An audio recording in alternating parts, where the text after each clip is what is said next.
Saya bukan orang Kristen yang duduk di bangku gereja. Setiap minggu pagi saya di atas mimbar gereja. Bahkan saya pernah memimpin itu Papua itu sudah mencita-citakan dari dulu ada Universitas Kristen Papua. Itu saya yang mendirikannya, Pak, di Sorong, Malanu. Saya yang mendirikannya dari Sekolah Tinggi Teologi Calvinis Ebenezer. Kebetulan di sana itu berdekatan dengan Setie Al-Amin, Sekolah Tinggi Ilmu Ekonomi Al-Amin Muhammadiyah. Sekarang sudah jadi Universitas Al-Amin yang ada di Sorong. Dosen-dosen di situ sakit hati betul sama saya. Kenapa? Karena saya radikal betul. Saya militansi, pendeta yang paling keras yang ada di Papua. Waktu dia mau tingkatkan akreditasi dari Setie menjadi Universitas Al-Amin, yang membackup-nya itu yang tidak setuju dengan pemerintah adalah saya. Begitu saya masuk Islam, heran ustadz-ustadz di sana. Kok bisa masuk Islam ya? Dulunya suka-suka menghalang-halangi kegiatan umat Islam, pembangunan masjid, musola, dan lain sebagainya. Kegiatan umat Islam yang ada di Papua, saya yang mengkoordinir untuk selalu membatalkannya. Bisanya masuk Islam.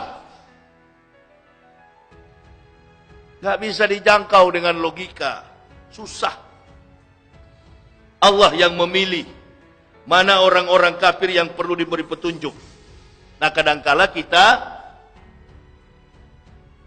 ada orang masuk Islam, langsung kita percaya. Kritis, ada dua hal yang disampaikan oleh Allah dalam Al-Quran. Yang pertama, orang kafir itu sampai kapanpun dia tidak bisa masuk Islam. Diabadikan oleh Allah dalam Al-Quran, Al-Baqarah. Innal ladzina kafaru sawa'un alaihim a'ansartahum am lam tunsirhum la yu'minun. Sesungguhnya sekalipun engkau meyakinkan wahai Muhammad, orang-orang kafir tidak akan beriman. Tetapi di ayat yang lain Allah berfirman, laqad ansalna ayatin mubainatin wallahu yahdi mayasya'u ila syiratim mustaqim. Ini dua pendapat yang berbeda di dalam Al-Quran. Innal ladzina kafaru sawa'un alaihim a'ansartahum am lam tunsirhum la yu'minun. Itu orang kafir yang tidak diberi petunjuk. Apa makna? Apa maksudnya? Saya terus berpikir, memang benar di Kristen itu beda dengan di Islam. Di Kristen, orang-orang Kristen yang fanatis terhadap Kristen itu adalah tingkat kemampuan intelijensinya di bawah rata-rata. Itu yang paling fanatis dalam Kristen. Dan orang Kristen yang tidak lagi sibuk dengan urusan agama Kristen, atau yang pandang enteng, yang tahu bahwa Kristen itu bohong, adalah mereka-mereka yang berpengetahuan di atas rata-rata. Mana buktinya Ustadz Yahya? Cobalah ke Eropa, cobalah ke Amerika. Hari Minggu, ini hari Ahad, hari Minggu, datanglah ke Eropa dan Amerika. Datanglah di benua Eropa sana, Belanda, Jerman dan lain sebagainya, Inggris. Masuklah ke dalam gereja. Lihat di dalam gereja kalau ada umatnya. Supaya Bapak Ibu bangga dengan agama Islam ini. Karena kita kadangkala la yagurunaka taqallubul lazina kafaru fil bilad mata'un qalil summa mawahum jahannam wa bisal mihad. Karena kadangkala kita orang Indonesia ini yang mayoritas Muslim suka terpengaruh dengan style gaya hidup daripada orang-orang barat. Sehingga kita merasa diri minder, kita merasa diri tidak ada rasa percaya diri yang kuat bahwa saya ini memiliki harta yang paling berharga di dalam diri saya sebagai seorang Muslim. Itu tidak usah contoh jauh-jauh. Panas setahun dihapuskan oleh hujan sehari. Baru saya tahu memang, oh ternyata sistematika di dalam keyakinan Islam ini tidak berdiri pada pondasi keilmuan. Artinya urusan ilmu Silakan antum belajar ke Mesir, silakan antum belajar ke Mekah, silakan antum sekolah ke Kairo. Tapi tidak jadi ukuran itu seseorang dikatakan memang mentalnya mental seorang takwa. Nggak jadi ukuran. Contohnya yang sudah ada di Jakarta ini,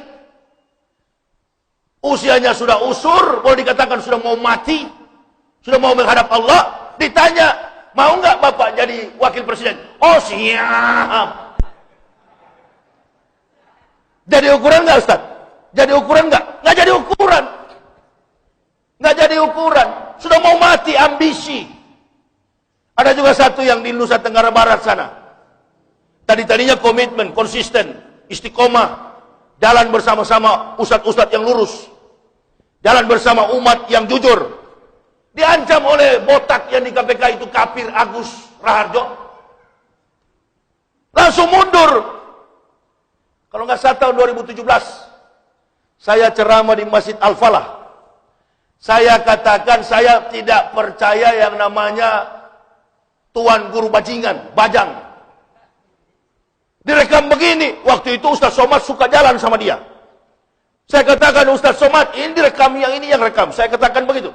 Jangan lagi jalan-jalan dengan satu itu. Kenapa? Karena saya orangnya kritis. Dari mana Ustaz tahu? Ada jemaah bilang, betul kata Ustaz, berarti Ustaz ini berilmu. Bukan berilmu. Ustaz punya karomah melihat ke depan. Bukan. Dia sekolah sampai doktor, mendapatkan gelar akademik dalam bidang spesialisasi agama. Doktornya kan dari Mesir. Dia pulang ke Indonesia, dia tidak ejawantahkan, dia tidak realisasikan konteks keilmuannya, spesialisasinya sebagai seorang doktor agama. Tapi dia menjadi politikus dari Partai Demokrat. Dari situ saya kritis. Wah, ini nggak betul berarti. Dia membungkus dirinya dengan ayat-ayat Quran, dia membungkus dirinya dengan keilmuan hadis untuk mencari kepuasan nafsu dulu duniawi, syahwat. Di situ saya sudah nggak percaya. Memang betul terjadi. Nah, kalau orang kafir berbuat dusta, munafik, berbuat maksiat, Allah nggak cepat hukum. Tapi kalau orang berilmu, ini belum rasa ini. Kita skenario politik yang ada di Indonesia ini sebenarnya biang keroknya itu cuma satu. Kalau Bapak mau tahu, cuma satu biang kerok yang membuat kita semua khawatir di Indonesia ini. Bu, nenek-nenek yang di Jakarta tuh yang ada saya sampaikan di YouTube, doakan supaya cepat mati tuh Megawati itu. Dia. Baru cucu-cucunya mulai ikut ke bawah, Mokhtar Ngabalen, itu. Itu orang-orang yang suka menjilat muntahnya sendiri. Yang dia sudah buang dia jilat, dia muntah. Itulah orang munafik. Lebih bahaya daripada orang kafir. Kalau orang kafir kita tahu, tetangga kita Matius, Markus, Lukas, Yohanes, Stefanus, Stetanus. Tahu. Kafir kita tahu, Robertus, Spiritus, Capticus. Dari namanya sudah kita tahu, oh ini kafir. Tapi yang paling bahaya yang kita hadapi sekarang ini adalah orang yang mengaku Islam. Terbelah kita, pecah kita, cuma karena perempuan berdosa ini. Bukan kecil dosa yang dia lakukan di tengah bangsa masyarakat Indonesia ini. Dia obrak-abrik. Sebenarnya siapa dia ini? Dia pun nggak tahu dengan dosanya. Pasti ada yang menyetir dia. Karena tingkat intelijensinya Megawati ini kan juga Pak, di bawah rata-rata. Cuma karena anak presiden. Tidak ada orang pintar di Indonesia ini kecuali beberapa orang saja. Coba tanya para akademisi yang ada di Indonesia. Orang pintar di Indonesia itu siapa? Bukan akademisi. Bukan para intelektual, bukan ulama. Orang pintar yang paling pintar di Indonesia ini adalah jenderal-jenderal Angkatan Darat. Coba tanya para pakar itu. Sebab mereka menamatkan pendidikan jenderalnya, mereka harus ke Israel.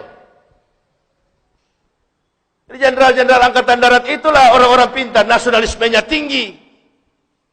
Kita ini kan diadu domba antara mukmin kafir, antara mukmin dengan mukmin, mukmin dengan kafir. Diadu domba kita bermain, seward, urat saraf, perang urat saraf. Siapa yang bermain ini? Partai Komunis. Komunis yang menciptakan suasana seperti ini. Mau menyangkal atau tidak, ada di Indonesia. Siapa itu? Yang ngaku-ngaku Islam padahal PKI. Orang sudah ngaku kok, ada perempuan yang ngaku, kami ini, anak cucu kami, ada 15 bahkan sampai 20 juta. Muncul di TV, dipanggil Ustadz. Manusia dari Jawa itu, sampah masyarakat. Sampah masyarakat, jadi juru bicara. Bela-bela pemerintah. Ketahuan sekali, banyak sekali pemakan tai di negara kita ini. Banyak sekali pemakan kotoran, dosa munafik. Musibah apa lagi yang akan menimpa negara kita ini, kalau dibiarkan terus begini. Saya ini kan orang dari kafir. Jadi tahu persis. Mana nih orang-orang yang tidak suka dengan Islam, yang lurus, bayar. Dulu begitu Pak, gereja punya cara. Protestan dari Stuttgart, bantuannya. Katolik dari Roma. Pantekosta, Bethel. Gereja Pantekosta, aliran-aliran Pentakosta. Dia dananya dari Bethel, Pinkestret, Nederland. Kumpul semua dana itu. Dulu saya masih ingat. Ada yang almarhum namanya, yang suka-suka ke gereja itu. Tapi udah disiksa sekarang, dikubur. Tetap masuk surga, tapi benjol-benjol. Nurkolis Majid. Itu orang-orang yang suka-suka bergaul dengan kafir. Yang suka-suka puji kafir. Nah ini yang tantang Ustaz Somad ini. Memang dia ceramah bukan di dalam masjid. Dia ceramah di dalam gereja. Siapa lagi? Ini tuh memang asli pemakan kotoran kafir. Saya sudah tinggalkan itu, dia yang ganti sekarang. Innalillahi. Saya tinggalkan itu Gaji yang sangat besar dari Jerman, saya tinggalkan. Fantastis. Dari ujung kaki sampai ujung rambut. Lengkap. Kemana-mana. Pantofel, pakai sepatu, jas, all England. Semuanya serba mahal. Sekarang saya ke sana kemari cuma dengan apa ini? Gamis di Tanah Abang 75 ribu. Nggak apa-apa, nggak apa-apa. Bangga saya, bangga. Dulu saya masih pendeta, lihat orang Islam pakai sorban begini, taplak meja dari mana dia pakai itu? Kurang ajar betul, bajingan betul saya dulu. Orang pakai baju gamis begini, ini kain pintu dari mana? Begitu saya masuk Islam, alhamdulillah. Yang saya katakan taplak meja saya pakai, yang saya katakan kain pintu pun saya pakai.